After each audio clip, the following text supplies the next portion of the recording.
I want to welcome everybody to the Daily Cheat Sheet here with the dude. Golan is at a Counting Crows concert in Spain. I wish him nothing but safety over there. If it were either of us, dude, I think we'd probably be abstaining from either being in Spain or going to a concert in Spain. So we wish you well. Remind everybody to follow our show. That just helps us out anywhere. Go subscribe, follow, give us that 5-star review. It's extremely helpful. That's all we'll ever ask for. Am I right or off? You are right, spot on. And as far as Golan going to concerts, I wouldn't go to a concert here, much less going to a concert in Spain where jihadis love blowing up stuff in Spain. So see how that works out. I hope Golan is safe. I hope everybody at that concert is safe. And hopefully that the Spaniards learned their lesson from the past bombings and they screen everybody going into that stadium. I still wouldn't trust them. I still wouldn't trust him either. Either way, we're not trying to be morbid. We know nothing's going to happen, but either way, I have this discussion with people constantly about flying abroad, and that's something we really do have to be careful about to certain places, especially. Listen, where you got married, which is Tulum in Mexico, it's one of the most beautiful places in the world. But right now, you can't travel there. And Yeah, the cartels keep on.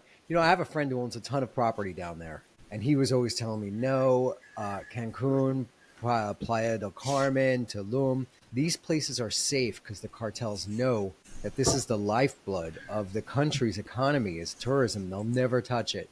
And then they started shooting people on those beaches in Cancun, in Tulum, in Playa del Carmen, in Cabo. Like nothing's off limits. In fact, I think the cartels knew that if they start killing people there, then the government might get scared of losing that economy, and they will lay off the cartels. You have Scheinbaum is the president of Mexico right now. She's following a guy named AMLO, and his whole motto was hugs, not bullets, or something. So the cartels just got way stronger under these Democrat socialist leaders that think that you could hug the cartel leaders. That more Mexicans got killed by the cartels than we could ever imagine. Find these farms where they were just liquidating human beings, bathing them in vats of acid to get rid of the bodies. I mean, it's just unbelievable what's going on there. And that idiotic government thinks that you could placate these people. It's a terrorist organization. I'm glad Trump designated them as such. I think you're 100% right. And I think that notion that used to exist in our society no longer exists. That if a place is financially beneficial for a certain group, that they won't be attacked because there'll be protection is long gone. I can't think of anywhere where that actually works anymore, man. But It works in a lot of the suburbs in the States. So all these people that are advocating for defund the police, now it works. They all Right. live in suburbs that are pretty well insulated. Right, from but now that works. We'll see how long that lasts. Eventually, crime goes out. Crime doesn't. Eventually, you run out of places to rob inside. But speaking of robbing, Letitia James. I mean, you can't make this stuff up. Other than her embracing of Mamdani, which is a given, and her saying, "I will not capitulate." She's been housing her fugitive grandniece in her Virginia home. Yeah, fantastic. What a story. These are the people that are supposed to be upholding the law. They loved screaming about nobody's above the law when they were obviously targeting President Trump, former President Trump, when he was after he left office, while he was in office, all of that.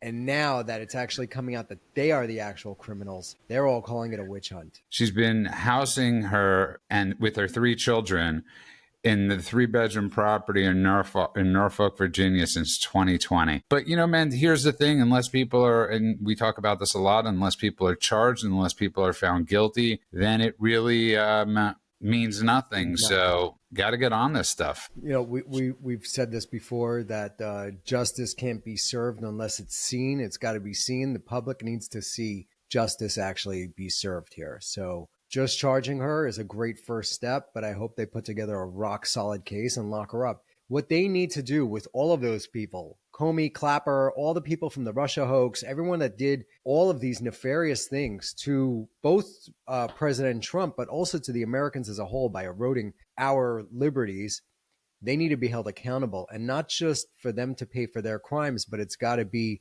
a display that shows future leaders that you will not get away with it. And I know that Washington, D.C. is a place that has zero accountability. Nancy Pelosi has been illegally stock trading her entire career. She amassed over $100 million on a $200,000 salary. So it's unfortunate. I hope under this administration it changes and they actually hold these people accountable. Here's another story, by the way, and this happened on October 5th. And I often talk about stories, Mend, that aren't being reported, but this happened in Boston, where over 100 people were involved in a takeover that involved street racing just after 2 a.m. Officers found that more than 100 people trying to attack police cruisers with fireworks, cones, poles, and other items. One police cruiser was destroyed by flames and needed to be towed away from the area. So this happened on October 5th, and I'm like, why are we just hearing about this now? Yeah, it's the street takeovers. We just saw a whole group of them drive by the other day, not far from, we were visiting a friend. And what people don't get is that you have people there in souped up cars, fine. Some stolen vehicles, that's where it starts getting more problematic. And then there's all kinds of other vehicles like ATVs and stuff that's not even street legal. And then they have these street races, and you just Google it. Or go onto Instagram and take a look, or TikTok. You'll see how many times the car gets out of control because it's just a non-professional race car driver, someone who just got behind the wheel of like a Hellcat, and then they floor it and they go careening into the crowd. And there's countless videos of people getting hit by these things. It's absolutely insane. Here in LA, they rebuilt the 6th Street Bridge.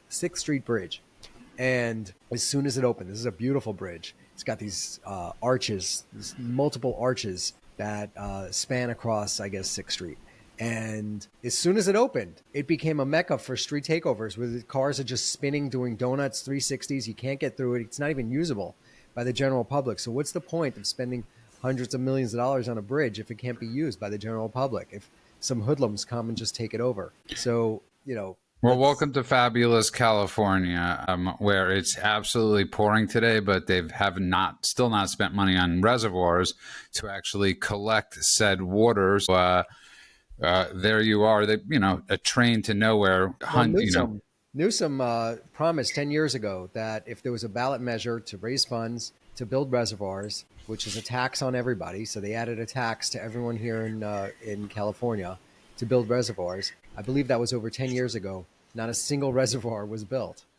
There are some reservoirs that they have to dump the water back into the ocean because they don't have the capacity to hold the amount of water that they get. So it's just ridiculous. And we have water shortages. So in the summertime, if they catch you watering your garden or washing your dog outside, you're going to get a fine. Not just a fine, massive. You'll get a fine, but the fine is absolutely massive. Moving on, I want to move on to this Mamdani thing. Martha McCallum on Fox News is interviewing him. And I'm a little, I got to be honest, She's actually a fantastic interviewer, so I hope she grills him and flame broils him. But this is one of those things that he's extremely talented at what he does. Let's see if he's able to do it with somebody that's actually good at cross-examining somebody when they're interviewing. He's a slippery one. Mamdani is very slippery. You see him in these interviews where he gives that big cheesy smile and he says, kind of what the interviewer wants to hear a bit, but he also is very good at evading. So if you just ask him straight out, about does Israel have a right to exist or something like that he can't answer. He never will. If you ask him about crime in New York, he wants to abolish the police. He has these loony answers. You talk about free buses. I was talking to my brother Neville about it.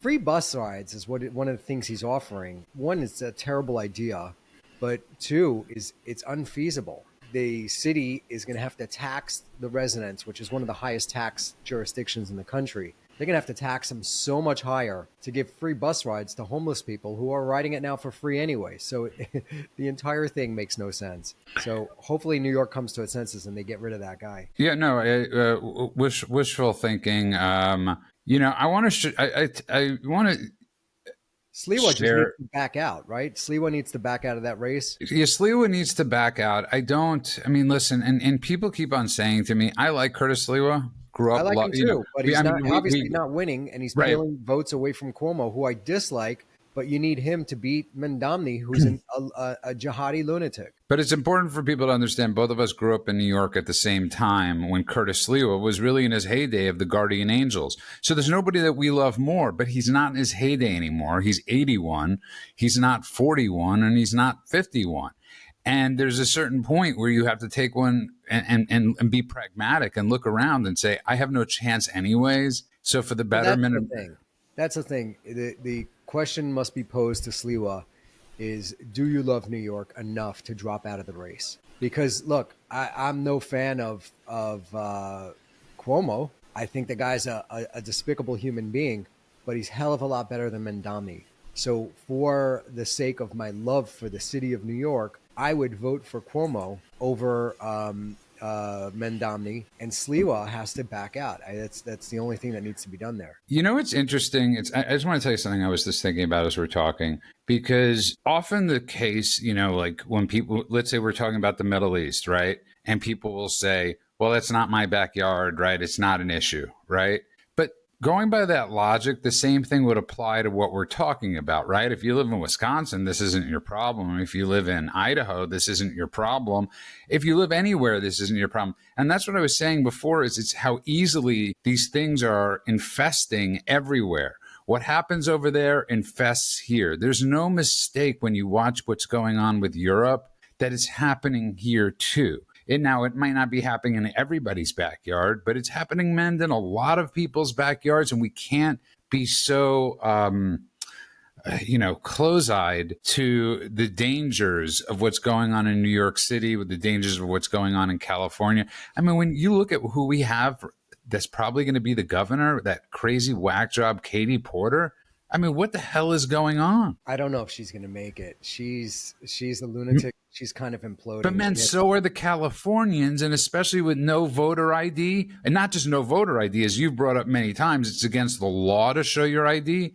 It's almost an impossibility for somebody like Steve Hilton, who's remarkable, who would be a remarkable governor, to actually win. Yeah.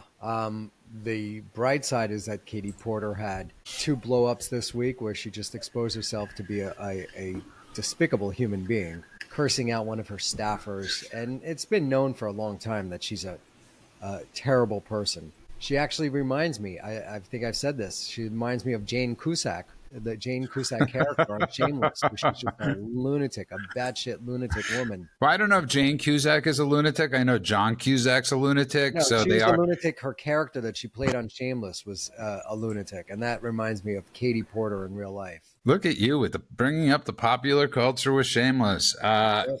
So Mend, I showed you the story before, and I really think it's important for people. The problem right now is we can't gauge anything because numbers are inflated online, right? So I sent you an image before of some dumb chick, right, who never gets more than 100 likes, 120 likes on an X post. And she posts something extremely anti-BB, and she gets 88,000 likes on that one post. You are in that business. Tell me that is a statistical impossibility. Yeah, it's a combination of the Chinese bots, the Iranian bots, the anyone else who hates America and wants to sow division. There was a picture of BB shaking hands with Trump, and she That's wrote the one she like, was commenting on. Yeah, can't hate you enough or something.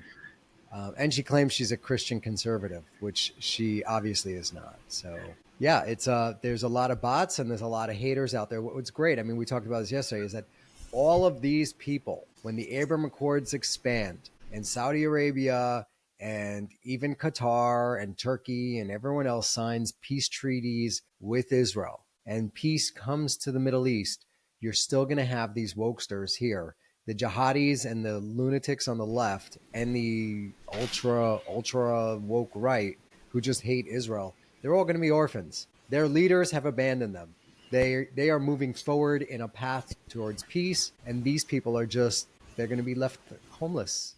They have no. But it's so interesting that people hate so much that they're willing to listen to evil in order to agree with their own hatred. I mean, I guess this is nothing new. The reason I bring this up is because you have somebody like Steve Bannon yesterday talking with, another scholar, Jack Posobiec, about, that Israel's boxed in, right? That Trump boxed Israel in. So I just want people to understand this. The reason why it's so important to bring up what this deranged drunk is talking about is because in 2017, he had nothing but contempt for Jared Kushner. It's out there. You could read about the contempt. I brought it up yesterday on the show.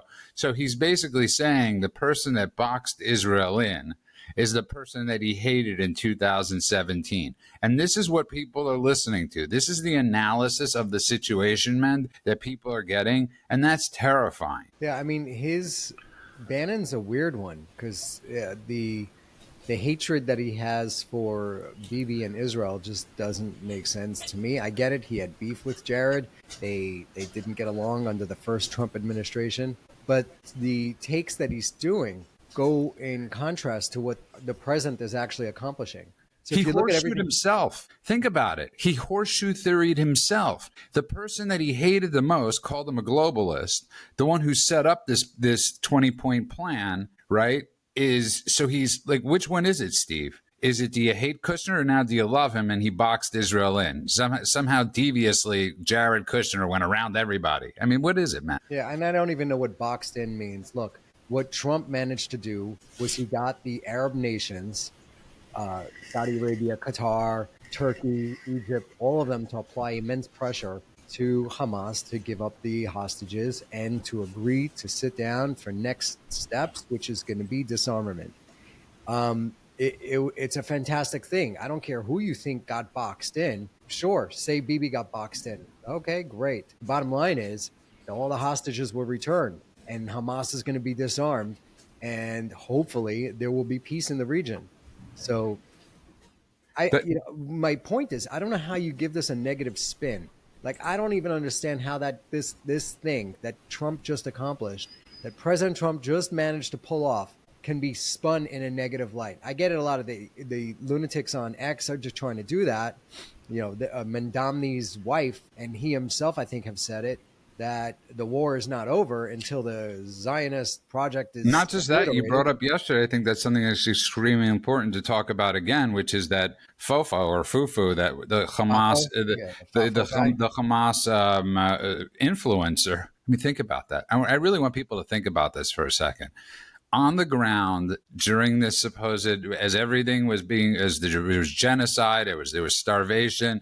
You had Fufu, who was a Hamas influencer worth reportedly meant $10 million from his influencing. Mamdani his wife is distraught by his loss over being killed by Hamas. Well, it's not surprising. Mamdani himself did a fundraiser run yesterday for UNRWA, which is a part of Hamas. They took part on October 7th. So this guy is literally raising funds for Hamas while he's running for the mayor of New York City.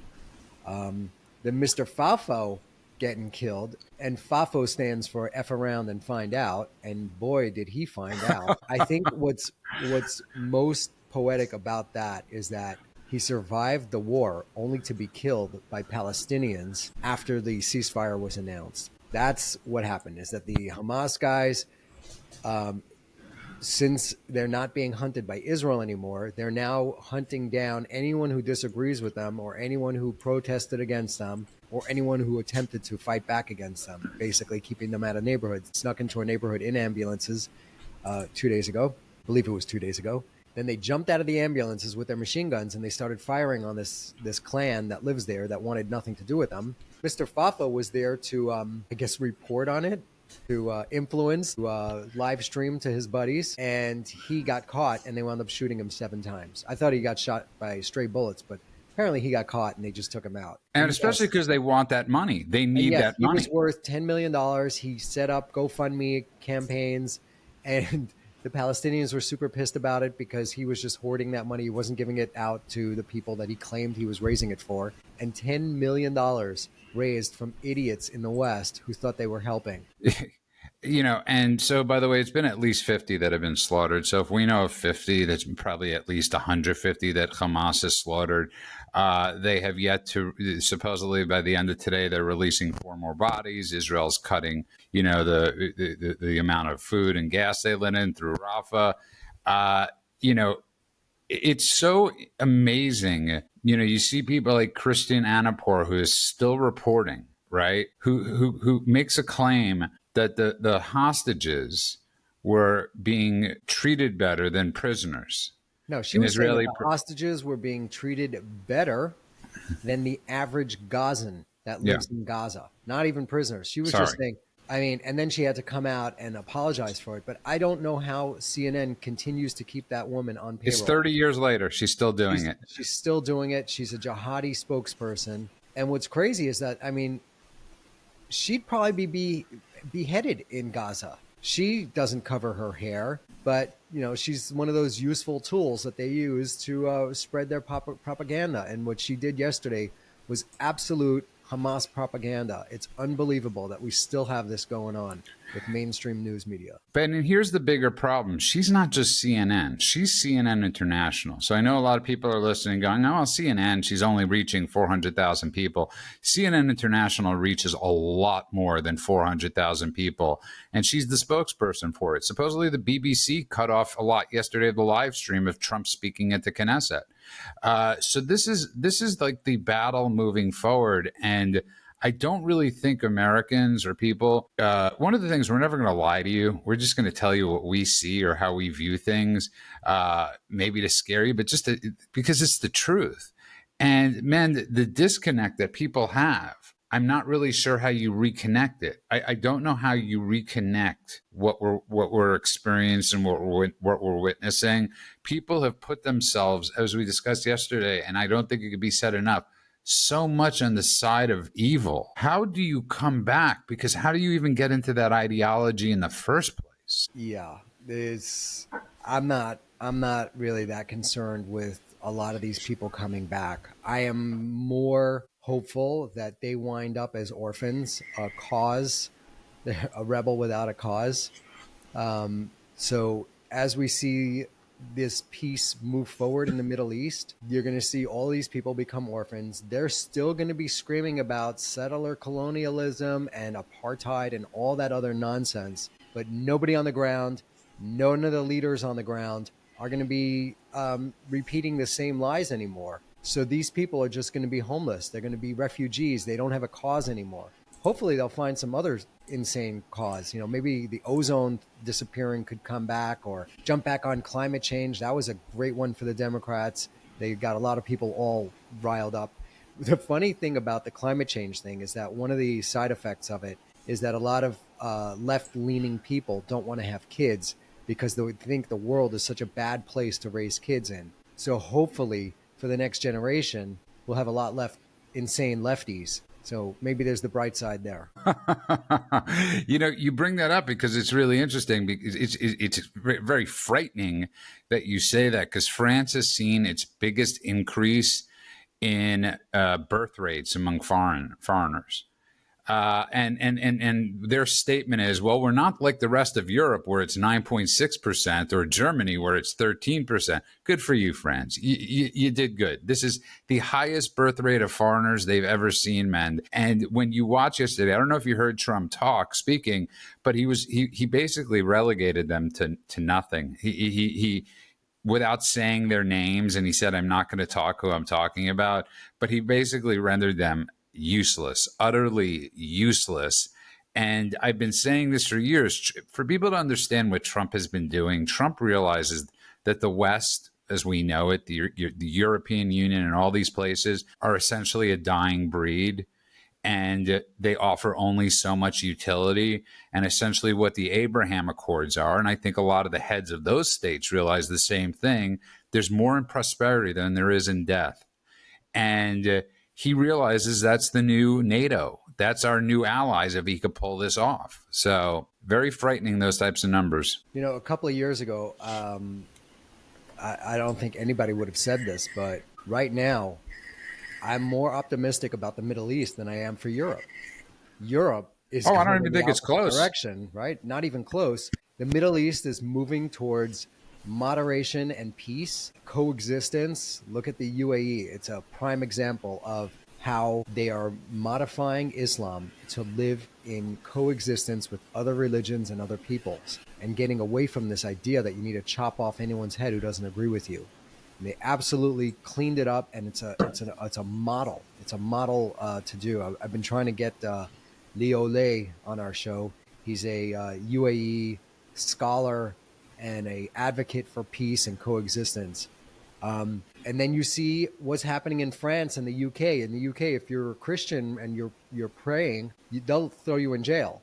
Literally, if you're just on a street corner praying in the UK, they will lock you up and throw you in jail. If you have the Union Jack flag, which is the British flag, they will throw you in jail. If you waving a Hezbollah, Hamas flag and screaming, kill the Jews, kill the Christians, nothing. That is not hate speech. They love you. So we're seeing those places, once great nations, literally fall to the mobs that they allowed to invade their countries. Yeah, no, like, listen, you're 100% correct. And before I forget, Winsome Sears is pretty much in a dead heat with this wackadoo demonic person she's running against. So I encourage everybody, donate to her campaign, even if it's $5. Go to Winsome's, whatever her donation site is. It's pretty easy to find. You could Google it. Winsome Sears of Virginia. Go to Winsome Sears of Virginia, even if it's $5, $10. We're not asking for ourselves. I'm not making a cut. We're not part of any super PAC over here. Just please go donate to that today, because I think it's extremely important that Virginia does not, that we don't lose the gains that we've had. We have races in New Jersey coming up that are obviously huge men. But I want to get back, though, to this Middle East thing, because not everything is cut and dry. And to a lot of our listeners or a lot of people I see, there's a lot of confusion. You know, Trump pointed to the fact that the phase two starts today. So as you saw in the news, Israel, I think they shot at least 6 Hamas people that passed the yellow line. We're seeing reports of militia gangs that are going anti-Hamas, that have been anti-Hamas, that Israel supplied them with weapons with, and they're saying the reports of them being, hurt, but they put out a warning to Hamas: if you come anywhere near us, you're dead. And I see that as one of the most viable options. I know all these whatever they want to appoint technocrats or whatever the thing is. I see this as the only solution for that region, is the people rising up and the people rebelling. They just brought Yasser Arafat's nephew back from Fatah. I don't know if you saw that, but he was banished for 4 years by Abbas, and they just brought him back, and they're thinking, he might be. It's like deja vu all over again. You can't have the same crap, man. The only way this works is if these militias rise up. Well, there are militias that have risen up. There's one, I believe, in northern Gaza that said that they have complete control of their neighborhood, and they warned Hamas not to enter their neighborhood. I think the way forward, I mean, the world is not going to go along with this, but I think the way forward is what the Israelis put forward when they had the Emir of Hebron put forward. The head of a clan said he wants to be the Emir of Hebron, and it becomes a small autonomous area where they are self-governed. They don't have an army. They don't have weapons. Israel protects them, and they live coexistence in peace. That is the way forward. If they could do that throughout the West Bank, that would be fantastic. And then as far as Gaza goes, you have the same thing, or they bring in, what they're talking about is bringing in an international force of Arabs to be the interim police force and all of that in Gaza. So that could work as well. The Arabs are not going to disarm Hamas. This is one important thing to note, is that you're not going to have a Jordanian army go in and get into gunfights with Hamas to take away Hamas's weapons. So if Hamas doesn't agree to lay down their weapons, President Trump has to authorize the Israelis to go in and do it. That's where the pressure comes. You're not going to get pressure from the Arab states. The Arab states could go in once Hamas is eliminated, or they voluntarily give up their weapons, and they could be the peacekeepers. That would work. But if Hamas refuses to give up their weapons, then it's going to be the Israelis that are going to have to go in there and take them away. Speaking of weapons, now President Trump is also threatening Russia because they're nonstop right now with what their attacks on the Ukraine. And this is another divide that, for the life of me, I can't understand. For the record, I don't like Zelensky, but he was at the right place at the right time and he did the right thing. I think you have to give the guy props. I think anybody else in his situation would have been out on the first flight. I don't think that anybody could dispute that. He's gotten his nation to fight back hard with obviously our weaponry and our money. But enough's enough at this point. For anybody to be defending Putin or anything like that, you got to be out of your damn mind. I don't care if I offend anybody by this. This guy is a stone cold murderer. He's poisoned so many people, obviously. He's killed so many people. And this doesn't absolve Ukraine of their Nazism. Okay? So two things could be said at the same time, but this is a mess. And now Trump is threatening to give Ukraine tomahawks because he tried to negotiate with Putin, and Putin's just not willing to do it. And I think Putin might want to take Trump at his word, man. This is classic Trump. He comes in, he says some really nice things about the bad guy. So in North Korea, he did it with Kim Jong-un, with Hamas a little bit, but he did tell the Arab mediators, I will treat them fairly. And he gave his word to Qatar and to Turkey that he will treat Hamas fairly if they give up the hostages and agree to lay down their weapons. And with Putin, remember, everybody was all angry at Trump for saying nice things about Putin. He went in there, he lavished praise on him. He told Zelensky to shut the hell up. There was that whole blow up. You're not being helpful, because he was trying to woo Putin back to the table, to get him to take that off ramp, stop the fight, stop the war. He tried. He exhausted all those efforts. And when all that fails, now he's whipping out the stick, the big stick. And he's saying, oh, if you don't want to end this war, no problem. I'm going to sell the Europeans tomahawks. They're going to give it to the Ukrainians, and the Ukrainians are going to be able to hurt a lot of Russian installations. Is that what you want? It's another threat. It's a carrot and a stick.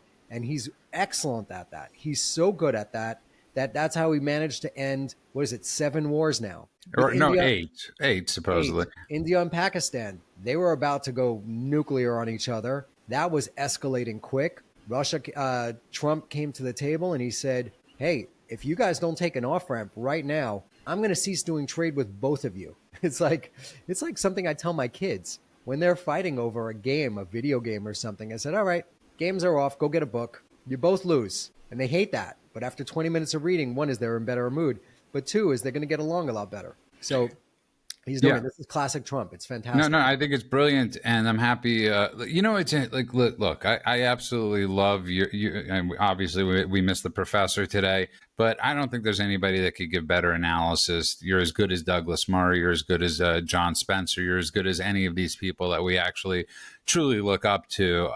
And I encourage anybody, if you have any thoughts that we might be saying something that might not be true, just look it up. Yeah. That's all you have to do is look up what we're saying. I encourage anybody to have a counterpoint, and we will listen to that counterpoint. And man, I was thinking about this, it's like, because we brought this up in the beginning. Oh my God, imagine, like, let's put on a lefty so we could argue with them. The show doesn't work if we do. We'd be screaming like mad at this person. It would turn into the Piers Morgan show where you have 4 people just jumping at each other. I'd have to be sitting there going, Mike, mute the mic, mute the mic, mute the mic. It just doesn't work. And I'd rather have discussions, and we don't always agree.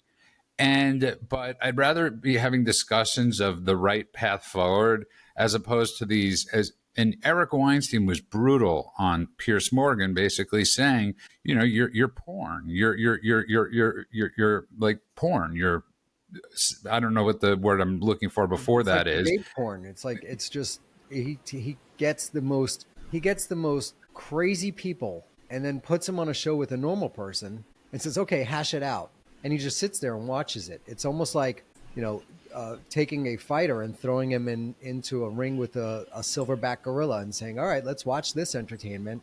It's just another version of what was that show with the Morton ex? Downey Yeah, Jr. yeah, It yeah. was, That's what I'm talking about. it could have been, Richard Bay, the local guy in New York, or Geraldo. Let's not forget Geraldo. Yeah, yeah. And, And all and those shows. that's exactly right, and that's what all these people are doing. They're capitalizing on this. I mean, and obviously some of these people. True, listen. Tucker Carlson was interviewing was interviewing Alex Jones. I mean, my God, I think enough said after them two Mensa members. My favorite right now is um, Don Lemon, Yeah, no. former The problem former. is Tucker's the one that gave him that nickname, so that sort of that sort of ruins it for me. Yeah, but But they're probably best friends now because they've both gone off the rails. But seeing that guy who was once the most pompous person at CNN, he thought he was God's gift to journalism. And now he's walking around literally, he's on a street corner in New York with a microphone and an iPhone, and he's trying to interview people. And I don't even know what he's doing, but it's like, boy, the mighty have fallen. And Tucker, too. I mean, if he's sitting there interviewing some guy who claims that he went down on Obama and that Obama is really gay, and that's the least of the people I worry about who Tucker has interviewed. I mean, but that really did start the road to self destruction. there it was. He was the first that broke the dam, and then he had the Martyr Maid and all these other lunatics on, and culminating in Alex Jones, who's like Alex Jones. The guy's hilarious. He's really funny because he's such a loon. But this is just telling of where some of these podcast bros have gone, and I'm not sure how Tucker justified going that far to the crazy side. Like, Well, he's but not that's the stupid. question. The question is, was he always there? And I have a lot. I mean, I could point to I could point to a lot of people telling me certain things, firsthand knowledge, but I can't. I'm not going to say go to the video, so I can't say that the way he treated people is sort of shows who he is, or any of that type of stuff. But he's not known to be. Look at Keith Olbermann, right? He really has become like a modern Keith Olbermann, somebody that was extremely successful at Sports Center, got canned, and is totally lost. I mean, when you read Keith Olbermann now, he's like every tweet he's a second away, or he's a second away from getting arrested. Yeah, he's you. Well, it's clear case with Olbermann. It's a clear case of Trump derangement syndrome. I mean, that guy is completely off the reservation on that stuff. Him and Morning Joe guy, they lock him in a room and see where that goes. Yeah, no, and be, that's I got to be honest. That's how I was looking, and I know it's Golan's favorite thing. He loves to talk about the Hunger Games. That's what I was like thinking about yesterday at the Gaza Peace Summit. It was sort of like it just reminded me of the Hunger Games, and you could see already who would have been killed on day one, which would be like Macron and Starmer, and in Spain, Maloney might make it to day 2 or 3 of the Hunger Game competition. What happened to Italy? What is going on? The Italian people. I mean, I grew up with Italians. All our neighborhood was just a mix of Jews, blacks, and Italians. And you look at Italy with these pro-Palestine protests. Like, what happened to Italy? It can't be all the migrants that are out there. It's got to be some native Italians that are marching in these things too. And how do you lose your way? The Irish, I get it. The Irish were indoctrinated and brainwashed and during the what they call the Troubles, when they were fighting with the Brits, and they were terrorists. The IRA was a terrorist organization that aligned themselves with the PLO, which is another terrorist organization. They were just trading secrets. They were trading methods. So I understand a little bit more why the Irish are so easily swayed to be that vile. But the Italians, I don't get it. But that's what I was saying to you. That's sort of what I was saying. It's like we're witnessing the biggest case of a mass contagion that has ever occurred, that far surpasses at this point Trump derangement syndrome. And obviously, it always comes back to Judaism or whatever you want to call it. And as we always say, first it's the Jews. And I don't think people understand that message enough. I don't think people really could grasp that. There's 2 more things I want to talk about quickly. We're not theologians, either of us, and I don't want to offend any of our listeners by pretending to be. But Trump has been, again, he's been speaking about this morbid thing of not getting into heaven. And I don't know if you heard the audio of him yesterday or 2 days ago talking on Air Force One that he just doesn't think he could get into heaven. And I saw somebody in X say, "You really need to get new spiritual advisors." And I know Christians have a certain belief, and I know other Christians have a certain belief. But man, I can't think of I for the life of me who is ever giving him counseling is really missing the mark on something. The amount of lives this man has saved by not getting us into wars, hostages. I mean, just by as you brought up, the 8 wars that he stopped, the conflicts he's trying to stop. I don't know, I don't get this way of thinking, but I feel terrible that that thought would go through his head. And the reason I bring this up is because the thought that has always gone through my head, especially when I watched the Entebbe movie, and right before Yonatan Netanyahu, Bibi's brother, who was the only Israeli commando that died, he the only question he asked before he died was, did they all get out? And they were able to say, yeah, I mean, almost all the hostages got out, and then he died. And I can't think of a better thing to go up to God and God say, what did you do? And just point down. And look at what Trump has to point down to of all the things that he's done. So I get it. We might be against Christian philosophy or Christian. I don't get it. But I feel terrible that he's thinking these things, man. Besides for what he did on a global scale, I mean, there's countless stories in his personal life of people that he's helped and saved, and he doesn't. I think that the administration and just the Trump orbit, the people in that orbit, are not doing a good enough job putting that message out. And I know Trump doesn't want to do it. He's not doing it for the accolades. He's genuine about it. But I think the people in his organization should be doing that. You collect those stories and you almost put it out as a. It's not just to pump his ego. It's really to dispel the lies that are out there, that he's a racist, that he's a xenophobe, all this other stuff. He's not. He's just America first. He just cares about this country, and that's why we need to protect our borders. And those are the things that he gets attacked on for being racist or whatever. But it's all made up. It's all absolutely objectively lies. And I think the communications team is not doing a good enough job dispelling that stuff and putting out the actual facts. But especially the people that whoever, listen, I get to, I'm blessed. I get to hang out with Ben Stein on many days, and Ben's 80 years old. Trump is 79, and obviously, the older you get, the more you start thinking about that type of stuff. I obviously, it's natural. I think you should probably think about that many days because you never know when your time is time. And one of the things I often talk about Ben is the positivity. And I really hope people are being extremely encouraging to him about what he's done. It's okay. There's a difference between ego and pride and humility, and it's okay to have a bit of a healthy ego. And I know people are going to say, "What are you talking about? Trump's got the biggest ego." He's also an extremely sensitive person. And when you watch the news like he does, and you eat it up like he does, there's no way it doesn't get to you. All those things you just said. So I pray for him. Pray for him is good. I think Trump's going to be fine. I don't think that he truly believes he's not making it into heaven. There's no way. Like, that guy's done so much good. Again, I wish the comms team would be putting out better info, more info. Yeah, no, that's been my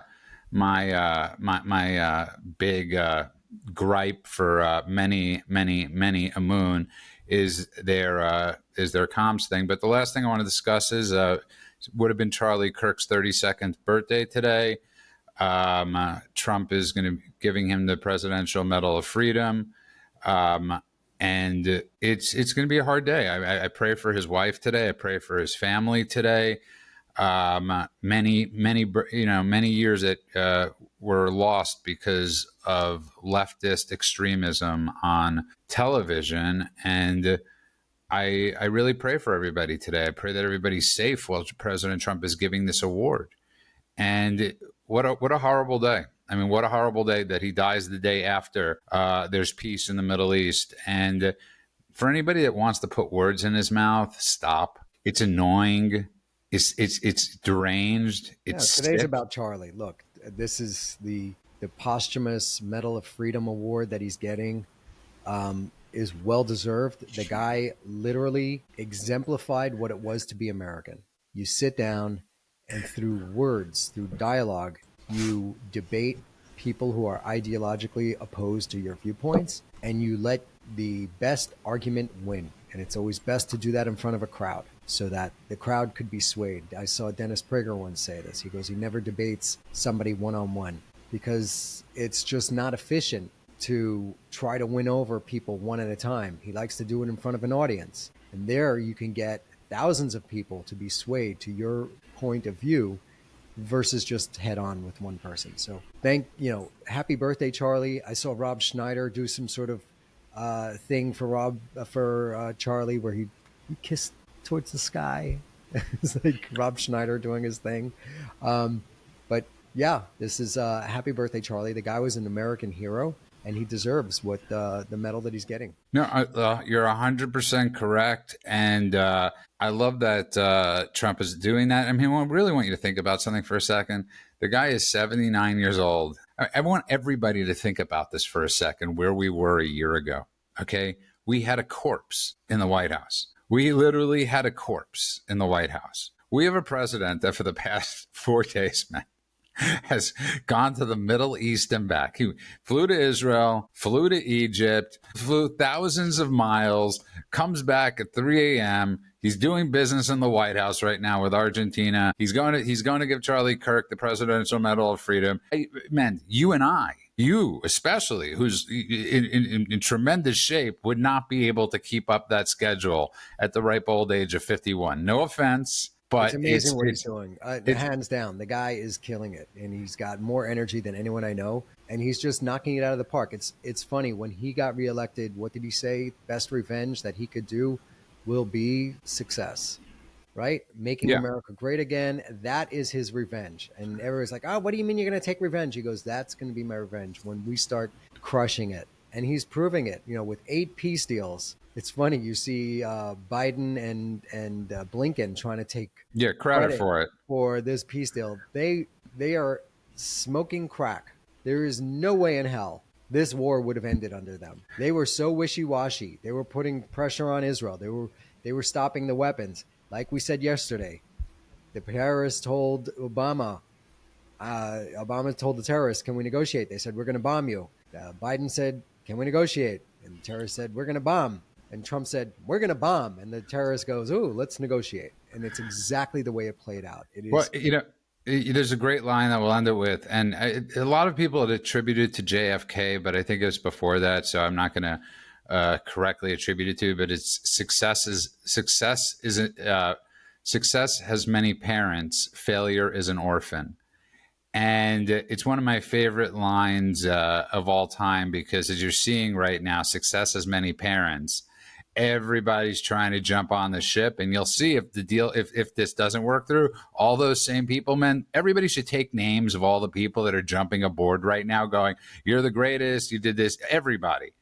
And that if it has hiccups along the way and those people start abandoning, you'll see. And Trump has put himself into such a position. I really want people to think about this for a second. Think about the capital. Think about everything that he's put on the table in order to get this deal done. He has put everything he has down to get these deals done. Who else in our history has done that? It's remarkable, man. It's absolutely astonishing. It's remarkable. This is where I'm missing Golan, because Golan would dive into like a long professor-esque thing about how amazing this is and how historic and unheard of. Trump thought outside the box. He brought in a team of unexperienced people like Jared Kushner, who's not a foreign diplomat, Steve Witkoff, who has no experience in the Middle East. And that's what everybody was saying. And that's probably why it worked, is he brought in people that were just not used to doing the conventional wisdom. Well, this is the way we've been doing it forever, sir. And actually, There's I forgot which one of the former administration guys said that was one of the things that if you said that to Trump, if you came into a meeting, he goes, "Why are we doing this?" And he goes, "And if you were the one that said, well, sir, that's the way we've always been doing it," you were immediately fired. He didn't want to hear that. That's the way we've always been doing it. It's not working. What are you talking about? Why would you do that? So he brought in a lot of people that were unconventional, and he got unconventional results, something that we haven't seen. Nobody thought this was possible. Nobody thought it was possible to get the hostages back, period. Especially not up front before anything else happens. So this is it's a testament to the logic and the methods that this administration is using to end conflicts. And I think you're 100% correct. And just major kudos. And once again, happy birthday, Charlie Kirk. Got to meet him. Good man. And it's actually a really nice experience when I got to meet him. And because I think one of the great things in life is you judge people how they judge their elders.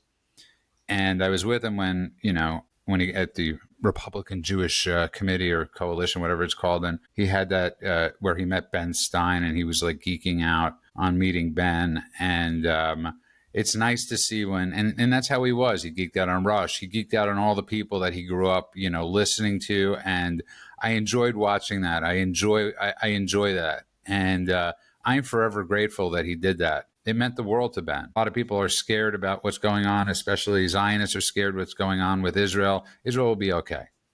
Okay, we got the hostages back, and we got the right man in the White House to make sure things go copacetic. All we could say is we're in the same boat with you, but we're just being optimistic. So let's stay positive. This is a new era, the dawn of a new era, hopefully, in the Middle East, where we usher in peace, prosperity, coexistence, and an end to the endless bloodshed, lies perpetuated by fools and grifters on the legitimacy of the Israelis' right to exist, the right to defend themselves. Hopefully, all of that is dispelled. The only thing that concerns me a little bit is that Hamas wasn't absolutely crushed and defeated, because in order to win and change hearts and minds, usually you need the one side to be so defeated, like the Germans were, where they had to watch Holocaust videos to get food aid after the war, or the Japanese, where they absolutely surrendered. They with their tails between their legs. It was an absolute surrender. And here we're not quite seeing that. So I hope it works out really well. I hope that these guys do learn a lesson, and we could re-educate the next generation of Arabs in the region not to hate their neighbors and get along. So, Amen. On that note, I want to thank everybody that's been listening and following the show. We miss you, Golan. We hope you're safe. We hope you're having fun, Golan. And we are very happy that your wife treated you to tickets. That is awesome. And thank you, everybody that listens and follows and comments. We get so many ideas from the people that comment. I love people that comment, and everybody that helps the show. Thank you from the bottom of our hearts. You can find us everywhere at thedailycheatsheet.com. That's thedailycheatsheet.com. I want to wish everybody a good morning, afternoon, and night world, wherever you are. God bless you all.